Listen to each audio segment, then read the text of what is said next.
Welcome back to Guiding Bolt Gaming. I'm Jessica and I'm ready to explore some monster lore today.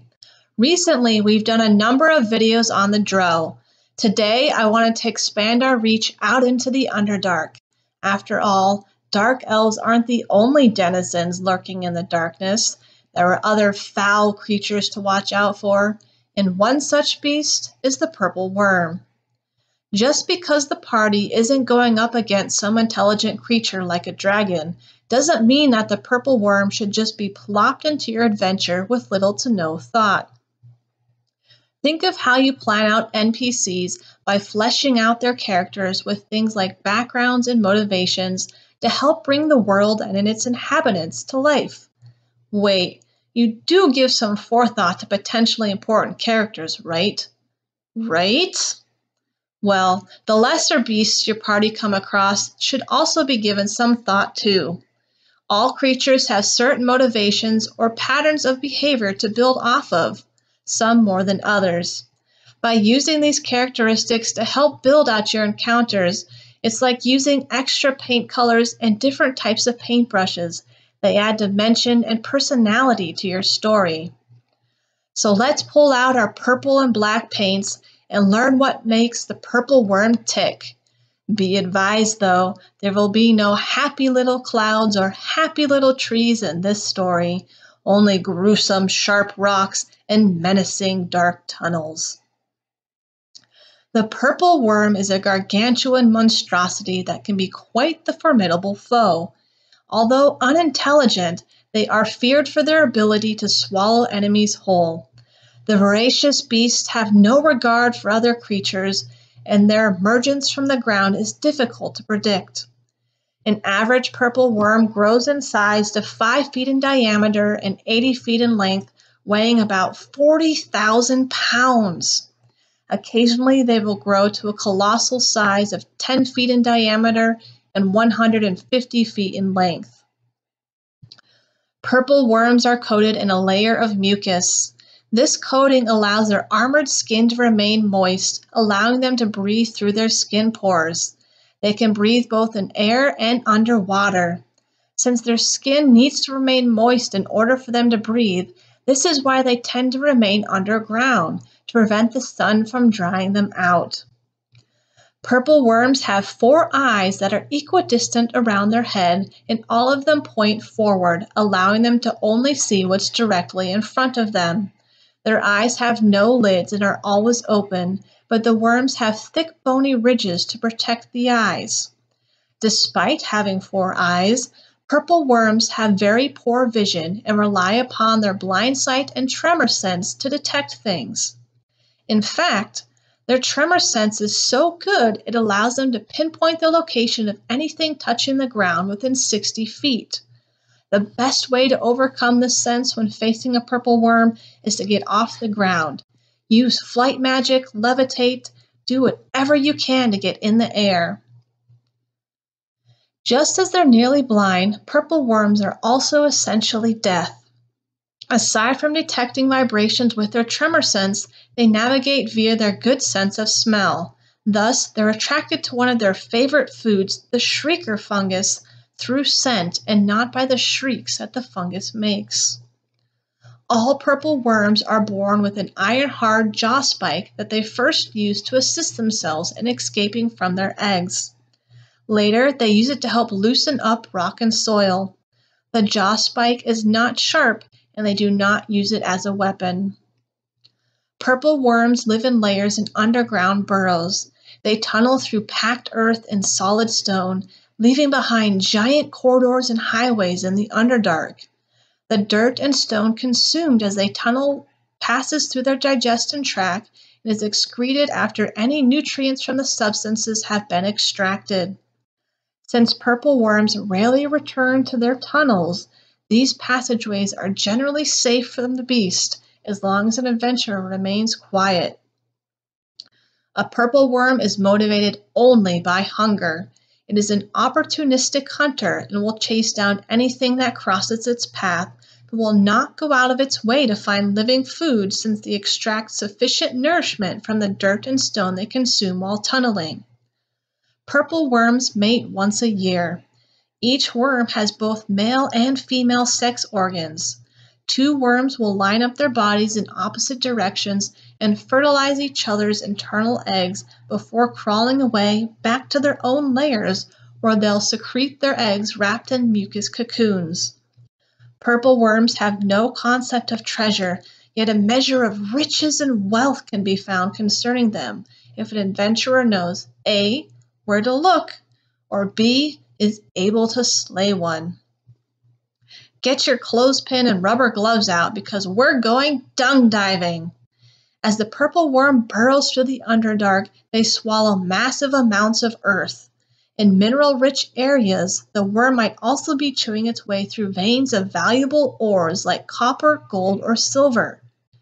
Undigestible, these mineral ores are ejected back out in the worm's casings.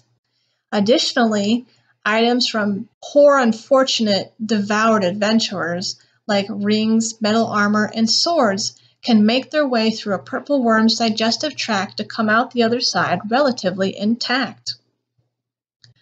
Dung diving a little too much for your party?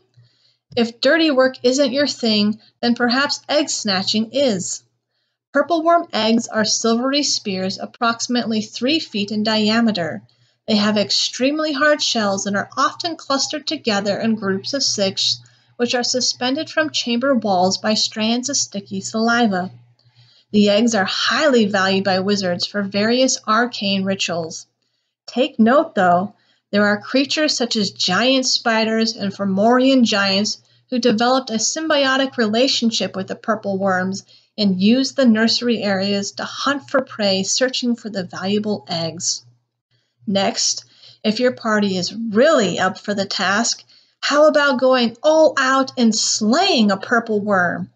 The purple worm's gizzard often contains several gems or other acid-resistant valuables that are used to help the worm grind up its food. Since these items are usually embedded in the walls of the creature's gizzard, you better be slaying this thing before trying to attain them. Additionally, the poison from the worm's tail stinger is highly prized by assassins in the Drow, so don't forget to collect some vials to sell once you've slain the beast. And in some editions of the game, the purple worm's blood, which is reddish in color with a faint trace of purple, is used in the creation of manuals of bodily health or to inscribe the arcane versions of bull strength, endurance, and mass strength. When trying to kill a purple worm, be forewarned, it's got a nasty multi-attack. A purple worm's bite attack does 3d8 plus 9 piercing damage. Following a bite, a small or large creature must succeed on a DC 19 Dex saving throw or be swallowed by the worm. Uh-oh. Once swallowed, a creature is blinded, restrained, and takes 6d6 acid damage at the start of each of the worm's turns. Its tail stinger attack is no prettier. It deals 3d6 plus 9 damage, and the target must make a DC 19 con saving throw. On a failed save, it'll take 12d6 poison damage, or half as much on a successful save. When fighting, be sure to note that a severed end will not stop the beast. The creature's tremor sense is based on organs spaced evenly throughout its skin, and its brain consists of a long nerve that runs the length of its body.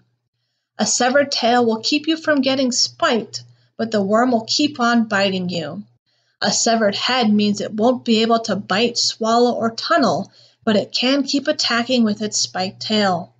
The worm can regrow either of these ends if cut off in the first 5 or last 12 body segments within about a week. When seriously injured, purple worms emit a chemical that warns others of their kind to stay away from the area for weeks. Many Underdark civilizations know of this warning scent and will harvest the appropriate glands from immature purple worms and douse it around the entranceways to their subterranean cities to keep purple worms at bay.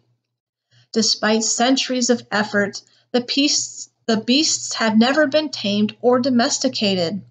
There are stories of powerful enchanters who've been able to magically seize control of the creatures and direct them to wipe out entire cities or armies.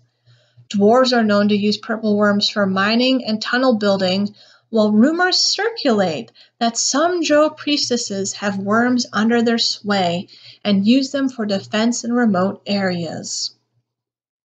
So, now that you're well versed in the lore of the purple worm, put your newfound knowledge to work as you plan your next campaign. Remember that the purple worm is a ravenous beast that acts on the instinct of hunger. It cares not what it consumes or interrupts. Use its hulking size as something that sets it apart from other creatures. Think about the worm in a full 3D sense. Let it use its height to attack things that are scaling walls. Remember that scene from the Hobbit movie where the dwarves are fleeing the orcs in the underground cavern? They're running through the underground city across bridges and such. Imagine throwing a gargantuan purple worm into that mix, just creating utter havoc amongst the chaos on both sides. Check out Out of the Abyss for a pre-built campaign that includes dealing with the purple worm, or make up your own campaign. Maybe your party is led by Thor and Oakenshield and they're on a mission to reclaim the lost Arkenstone. Only, the stone hasn't been lost to a dragon's horde, but has been lodged in the gizzard of a massive purple worm for centuries. Or perhaps one of your characters is climbing their way through the ranks in an assassin's guild, and part of the final trial to becoming a full-fledged leader is to slay and attain the poison of a purple worm to help fuel the guild's dark deeds. So, have you ever used a purple worm in an encounter or faced one as part of the adventuring party? Tell me about the confrontation down below in the comments. If there are other creatures or beasts you'd like to learn more about, let me know for future videos. As always, be sure to like this video and subscribe to the channel for more great gaming content. Have a great day, everyone!